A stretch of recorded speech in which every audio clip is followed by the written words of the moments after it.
Hi friends, நான் சுமிதா. நீங்கள் எல்லாரும் எப்படி இருக்கீங்க? நான் ரொம்ப நல்லா இருக்கேன். நம்ம இன்றைக்கி புரட்டாசி மாதத்துக்கு ஸ்பெஷலாக ஒரு வெஜ் பிரியாணி தான் செய்ய போகிறோம். கருணக்கிழங்கு பிரியாணி ரொம்ப டேஸ்ட்டாக ரொம்ப ஈஸியாக எப்படி செய்கிறதுன்னு இன்றைக்கி வீடியோவில் பார்க்கலாம்.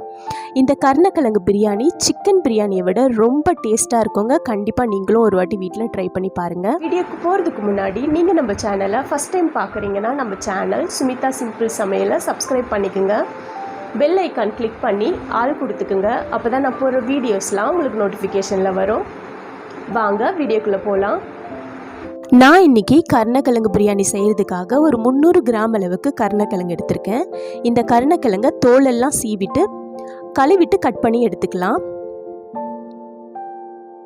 இப்போ கருணக்கிழங்கை தோலெல்லாம் சீவிட்டு நல்லா கழுவிட்டு வந்தாச்சு. இப்போ இந்த கருணக்கிழங்கை இந்த மாதிரி பெரிய துண்டுகளாக கட் பண்ணி எடுத்துக்கிறேன். நம்ம பன்னீர்லாம் கட் பண்ணி எடுப்போம்ல, அந்த அளவுக்கு பெரிய துண்டுகளாக எல்லா கருணக்கிழங்கையும் கட் பண்ணி எடுத்திருக்கேன். பாருங்கள், இந்த அளவுக்கு க்யூபாக கட் பண்ணி எடுத்துக்கிறேன். இப்போ இந்த கருணக்கிழங்கை வேக வச்சு எடுத்துக்கலாம். நான் தண்ணி கொதிக்க வச்சுருக்கேன். அந்த தண்ணியில் 1 ஸ்பூன் அளவுக்கு மஞ்சத்தூளும் 1 ஸ்பூன் அளவுக்கு உப்பும் சேர்த்துட்டு நல்லா கொதிக்கிற தண்ணியில் இந்த கருணக்கிழங்கை போட்டு நல்லா வேக வச்சு எடுத்துக்கலாம். இப்போ ஒரு 2 நிமிஷத்துக்கு கருணக்கிழங்கு நல்லா வெந்திருக்கு. கத்தி வச்சு குத்தி பாருங்கள். நல்லா கருணக்கிழங்கு வெந்து வந்திருந்ததுன்னா ஸ்டவ் ஆஃப் பண்ணிடலாம். இப்போ இந்த கருணக்கிழங்கை வடிகட்டிட்டு ஒரு பவுலுக்கு மாற்றிக்கிறேன். இந்த கருணக்கிழங்குக்கு தேவையான மசாலா சேர்த்துக்கலாம். நான் 1 ஸ்பூன் அளவுக்கு இஞ்சி பூண்டு விழுது சேர்த்துருக்கேன். 1 பேக்கெட் சிக்கன் 65 மசாலா சேர்த்துக்கிறேன். இது 1/2 கிலோ சிக்கனுக்கு சேர்க்க வேண்டிய மசாலா. இது 1 பேக்கெட் அப்படியே சேர்த்துட்டு மிக்ஸ் பண்ணி விட்டுக்கலாம். ஒரு வாட்டி மசாலாவை கருணக்கிழங்குல நல்லா மிக்ஸ் பண்ணி விட்டுட்டு இதில் 3 ஸ்பூன் அளவுக்கு அரிசி மாவும் 2 ஸ்பூன் அளவுக்கு கார்ன்ஃப்ளவர் மாவும் சேர்த்துக்கிறேன்.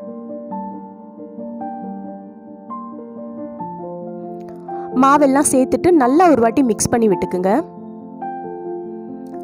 இந்த அரிசி மாவும் கார்ன்ஃப்ளவர் மாவும் எல்லா கருணக்கிழங்குலையும் கோட் ஆகிற வரைக்கும் மிக்ஸ் பண்ணி விட்டுக்கலாம்.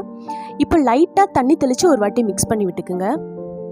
தண்ணி ரொம்ப அதிகமாக தெளிக்க வேணாம், சும்மா லைட்டாக தண்ணி தெளித்து மிக்ஸ் பண்ணால் போதும். இப்போ இந்த கருணக்கிழங்குல மசாலா நல்லா கோட் ஆகிருக்கு. இப்போ இந்த கருணக்கிழங்கை சூடான எண்ணெயில் நல்லா பொரிச்சு எடுத்துக்கலாம். எண்ணெய் மீடியம் சூடில் இருக்கட்டும். காய போட்டு ஒரு வாட்டி மிக்ஸ் பண்ணி எடுத்துட்டு 2 பக்கமும் வெந்ததுக்கு அப்புறமா எடுத்துடலாம்.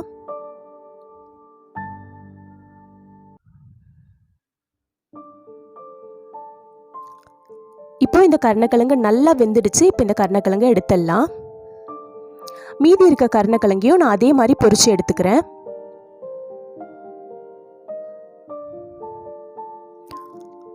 கொஞ்ச நேரம் கழிச்சு மிக்ஸ் பண்ணி விட்டுக்குங்க. 2 பக்கமும் நல்லா வேகட்டும். இப்போ இதையும் எடுத்துடலாம். இப்போ எல்லா கருணக்கிழங்கையும் நல்லா மொறுன்னு சூப்பராக பொரிச்சு எடுத்தாச்சு. இப்போ பிரியாணி செய்ய ஆரம்பிச்சிடலாம்.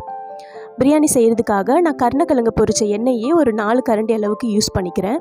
இப்போது பிரியாணிக்கு தேவையான கரம் மசாலா சேர்த்துக்கலாம். நான் 3 பிரிஞ்சி இலை எடுத்திருக்கேன். ஒரு 5 கிராம்பு, ஒரு 4 ஏலக்காய், கொஞ்சமாக ஜாதி பத்திரியும் 4 துண்டு பட்டையும் எடுத்திருக்கேன். இந்த மசாலாவை சேர்த்துக்கலாம். மசாலாவை சேர்த்துட்டு ஒரு வாட்டி மிக்ஸ் பண்ணி விட்டுக்குங்க. இப்போது ஒரு 6 பெரிய வெங்காயம் நல்லா நீல வாக்கில் கட் பண்ணி வச்சுருக்கேன். இந்த வெங்காயத்தை சேர்த்துட்டு நல்லா வதக்கி விட்டுக்கலாம். வெங்காயம் நல்லா கலர் மாறுற வரைக்கும் நல்லா வதக்கி விட்டுக்குங்க.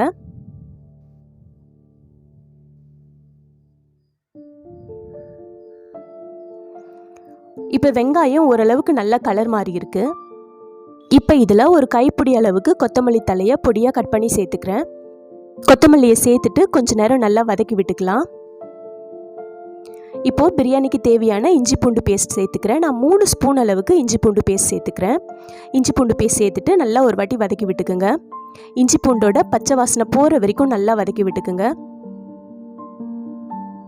இப்போது 1 நிமிஷத்துக்கு இஞ்சி பூண்டு பேஸ்ட்டை நல்லா வதக்கி விட்டாச்சு. இப்போ பிரியாணிக்கு தேவையான மிளகாத்தூள் சேர்த்துக்கலாம். நான் ஒரு சின்ன ஸ்பூனில் 1 ஸ்பூன் அளவுக்கு மிளகாத்தூள் சேர்த்துக்கிறேன். மிளகாத்தூள் சேர்த்துட்டு ஒரு வாட்டி நல்லா மிக்ஸ் பண்ணி விட்டுக்குங்க. இப்போது ஒரு 5 தக்காளியை நான் கட் பண்ணி சேர்த்துக்கிறேன். தக்காளியை சேர்த்துட்டு நல்லா வதக்கி விட்டுக்குங்க. இப்போ தக்காளி நல்லா வதங்கியிருக்கு. இதில் ஒரு 6 பச்சை மிளகாய் சேர்த்துக்கிறேன். ஒரு கைப்பிடி அளவுக்கு புதினா தலை சேர்த்துக்கிறேன். புதினா தலையை சேர்த்துட்டு கொஞ்ச நேரம் நல்லா வதக்கி விட்டுக்கலாம். இப்போது 2 ஸ்பூன் அளவுக்கு நல்லா கட்டியான தயிர் சேர்த்துக்கிறேன். தயிரை சேர்த்துட்டு ஒரு வாட்டி நல்லா மிக்ஸ் பண்ணி விட்டுக்குங்க.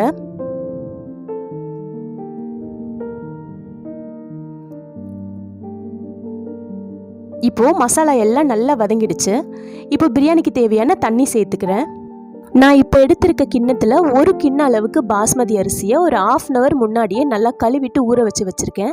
இப்போது 1 கப் அளவுக்கு பாஸ்மதி அரிசி எடுத்திருந்தேன், அதனால 2 கப் அளவுக்கு தண்ணி சேர்த்துக்கலாம். தண்ணி சேர்த்துட்டு ஒரு வாட்டி நல்லா மிக்ஸ் பண்ணி விட்டுக்குங்க.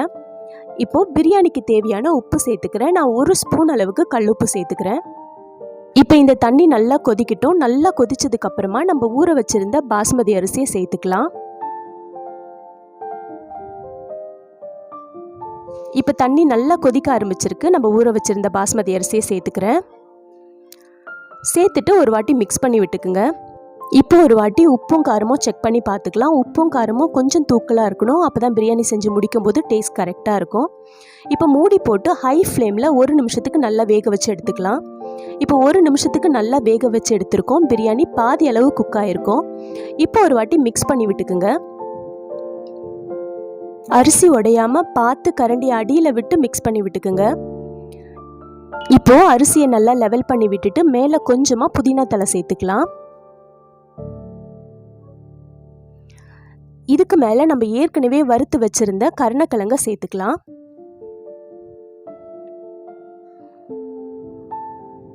இப்போ நம்ம வறுத்து வச்சிருந்த எல்லா கருணக்கிழங்கையும் சேர்த்தாச்சு. இதுக்கு மேலே ஒரு 2 ஸ்பூன் அளவுக்கு நெய் சேர்த்துக்கிறேன்.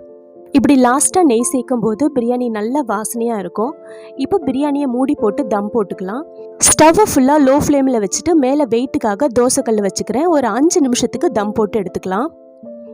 இப்போ 5 நிமிஷம் ஆயிடுச்சு. ஓப்பன் பண்ணி பார்க்கலாம். பிரியாணி நல்லா வெந்திருக்கு. இப்போ ஸ்டவ் ஆஃப் பண்ணிவிட்டு ஒரு வாட்டி மிக்ஸ் பண்ணி விட்டுக்குங்க. கரண்டியை நல்லா அடியில் விட்டு மிக்ஸ் பண்ணிக்கோங்க, அப்போ தான் அரிசி உடையாமல் இருக்கும். நல்லா உதிரி உதிரியாக நல்ல டேஸ்டான கருணக்கிழங்கு பிரியாணி சூப்பராக ரெடி ஆயிடுச்சு. இப்போ இந்த பிரியாணியை ஒரு பிளேட்டுக்கு சர்வ் பண்ணிக்கிறேன்.